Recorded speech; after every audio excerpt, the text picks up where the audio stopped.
après 12 ans d'existence et 11 saisons, la série The Walking Dead est maintenant officiellement terminée. Vraiment? C'est vraiment la fin? On va voir ça. So keep pushing me, Negan. Please.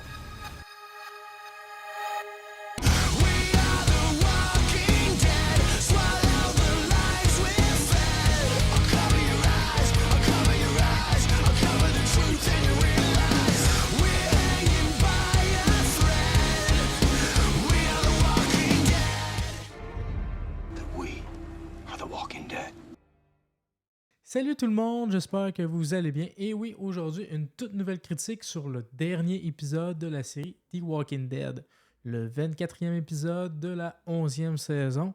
Et il y a quand même beaucoup de choses à dire, oui, beaucoup de choses.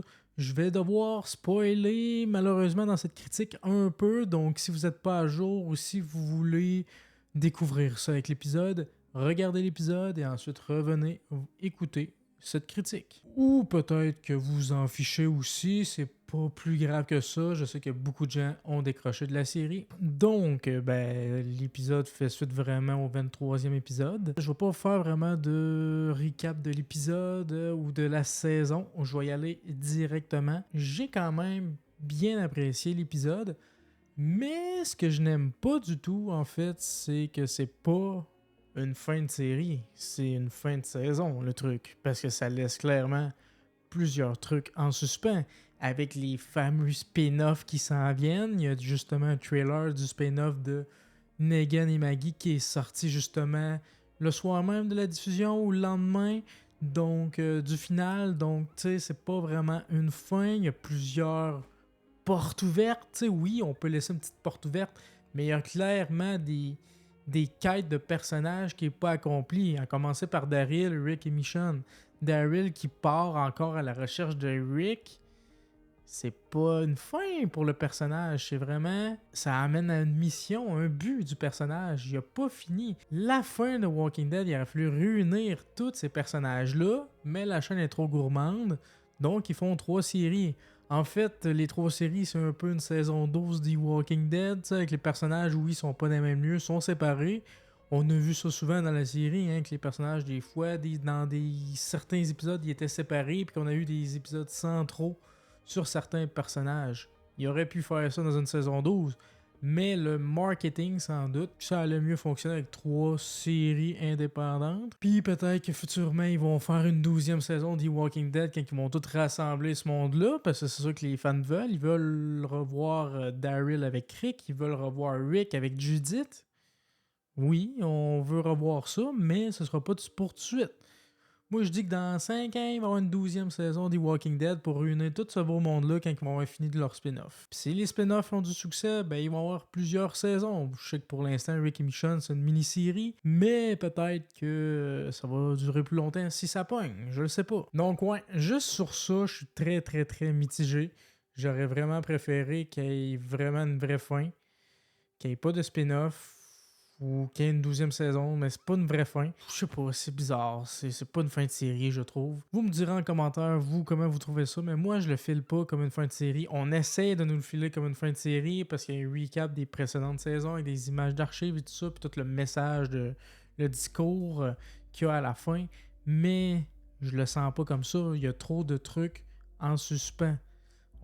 Les fans veulent revoir ces personnages-là ensemble, puis on l'a pas eu dans le final. Donc, pour commencer, j'ai beaucoup aimé Negan puis Maggie, comme toujours dans cette saison-là. Negan qui dit désolé à Maggie, puis que Maggie, oui, je le sais, blablabla, mais je pourrais pas te pardonner, je vois juste ça en tête quand t'as tué Glenn. Tout ça, c'était vraiment cool et bien amené, je trouve. Ils ont bien exploité ça, je trouve, Negan et Maggie, puis vu qu'ils ont quelque chose à exploiter avec ce duo-là, c'est pour ça qu'ils en font une série spin-off.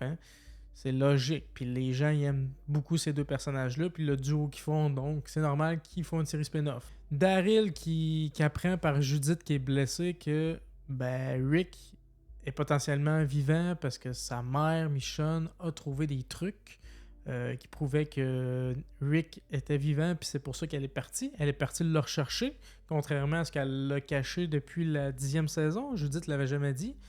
Donc ça, c'est la raison potentiel du départ de Daryl à la fin. Et bien sûr, le meilleur moment de cet épisode-là, selon moi, c'est bien sûr le retour de Rick Grimes, la légende, le seul et l'unique. Rick Grimes fait son retour pour 5 minutes à la fin.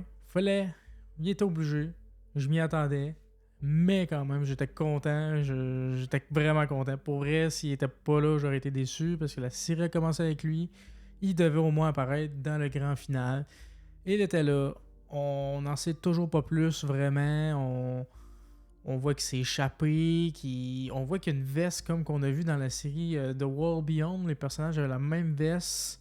Donc, vraiment, il s'est échappé. Puis, le CRM, il le pourchasse. Fait qu'il y a tout le temps. Puis là, il se fait... On a vu quand il a laissé les indices dans le fameux bateau, justement, que Michonne a trouvé dans la saison 10. Donc, c'est quelques années en arrière, ce petit bout-là.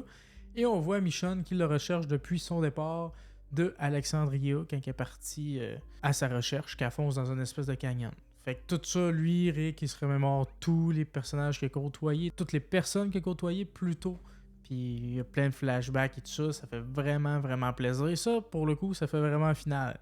Mais pas le reste. Comme dans chaque finale de série, surtout de grosses séries comme ça, ben il y a des morts plus ou moins importantes. Il y a Jules, la petite amie de Luke, que c'est assez tragique parce que dans cette saison-là, il était très absent. Il revient pour mourir au final, pauvre Luke.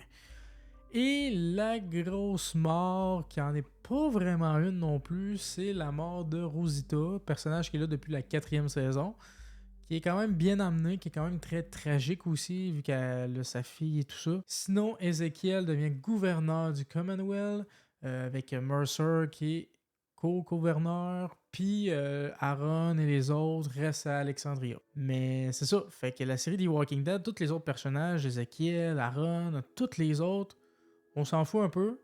Fait que c'est pour ça que la série, techniquement, je pense qu'ils ont fini ça, parce que ces personnages-là, il n'y avait plus rien à apporter. Il n'y avait plus vraiment d'idée de quoi faire. Fait qu'ils se sont dit, on va faire 3 spin-offs sur les personnages que les gens apprécient beaucoup, puis qu'il y a encore quelque chose à raconter. Negan, Maggie, il y a toujours quelque chose à raconter, puis c'est des personnages super aimés. Rick et Michonne, parce que c'est en suspens depuis 2 saisons, puis on veut savoir ce qui arrive avec Rick. Et Daryl, parce que lui, il a une quête, c'est trouver Rick, mais ça va l'amener ailleurs, puis potentiellement, ils vont venir sûrement à m'emmener à Alexandria, puis ils vont Fear the Walking Dead, c'est déjà le show de Morgan, ça fait un petit bout qui est plus dans Walking Dead. Fait que lui a déjà son show. Puis à un moment donné, il va sûrement revenir aussi. Ils vont tous se recroiser, j'imagine, ce beau monde-là. Je sais pas quoi dire de plus. J'ai aimé l'épisode. Il y avait de l'émotion quand même, nostalgie. Ça fait bizarre de savoir que la série mère en tant que telle est finie, mais en même temps, c'est pas vraiment fini. C'est une grosse arnaque en fait de dire que c'est un final parce que les spin-offs, c'est pas vraiment des spin-offs, c'est des suites. J'ai aimé les quelques clins d'œil des premières saisons quand que Daryl met une civière devant la porte pour protéger Judith qui est comme inconsciente, un peu comme Shane fait à Rick dans le premier épisode de la série pour le sauver quand il est dans le coma. Un petit clin d'œil que j'ai vu, je sais pas si vous l'aviez remarqué, mais j'ai beaucoup apprécié ce genre de petits détails-là. Je pense vous avoir dit mon avis complet sur le final. J'ai pas grand-chose d'autre à dire. À voir la suite, les spin-offs, pardon. N'hésitez pas à laisser un petit pouce bleu à la vidéo si vous l'avez apprécié, à me dire en commentaire, vous, qu'est-ce que vous avez pensé de cet épisode-là, qu'est-ce que vous pensez que les spin-offs vont explorer. Dites-moi ça en commentaire. Et surtout, n'hésitez pas à vous abonner à la chaîne pour voir les prochaines vidéos. Si vous voulez que je parle des séries spin-off, vous m'en parlerez également. Sur ce, continuez de regarder des films et des séries et on se dit à la prochaine. Ciao!